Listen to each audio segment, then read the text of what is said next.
I'd like to talk about my dad. My dad has Alzheimer's disease. He started showing the symptoms about 12 years ago, and he was officially diagnosed in 2005. Now he's really pretty sick. He needs help eating. He needs help getting dressed. He doesn't really know where he is or when it is. And it's been really, really hard. My dad was my hero and my mentor for most of my life, and I've spent the last decade watching him disappear.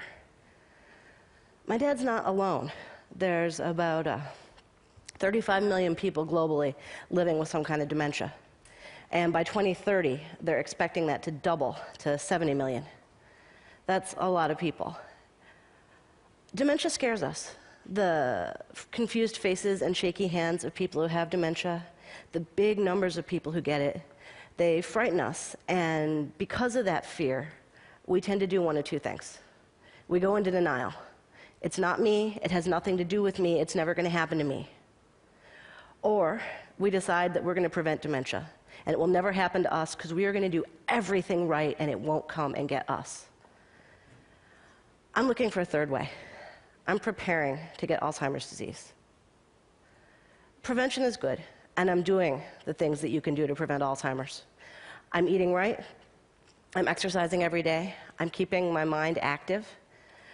That's what the research says you should do. But the research also shows that there's nothing that will 100% protect you. If the monster wants you, the monster's going to get you. That's what happened with my dad. My dad was a bilingual college professor. His hobbies were chess, bridge, and writing op-eds.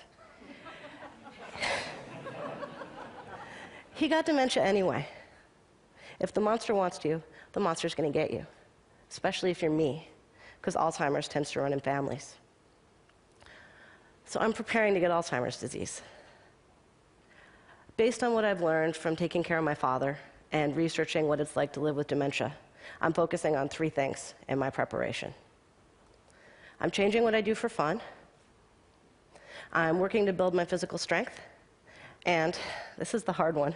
I'm trying to become a better person. Let's start with the hobbies. When you get dementia, it gets harder and harder to enjoy yourself. You can't sit and have long talks with your old friends because you don't know who they are. It's confusing to watch television and often very frightening. And reading is just about impossible. When you care for someone with dementia and you get training, they train you to engage them in activities that are familiar, hands-on, open-ended. With my dad, that turned out to be letting him fill out forms. He was a college professor at a state school. He knows what paperwork looks like. He'll sign his name on every line. He'll check all the boxes. He'll put numbers in where he thinks there should be numbers. But it got me thinking, what would my caregivers do with me? I'm my father's daughter.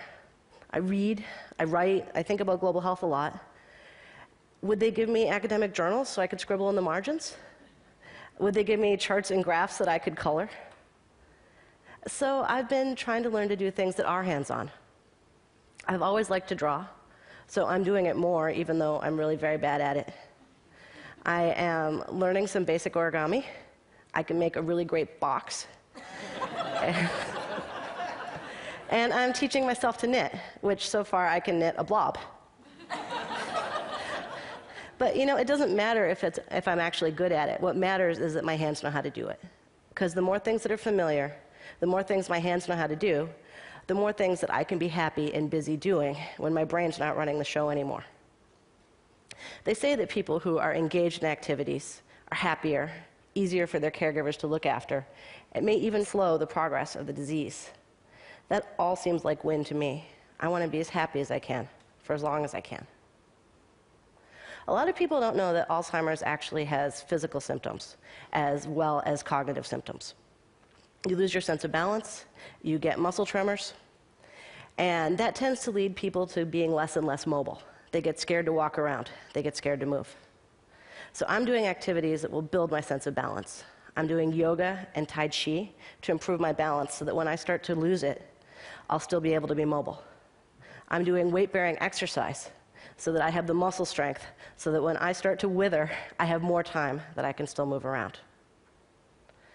Finally, the third thing, I'm trying to become a better person.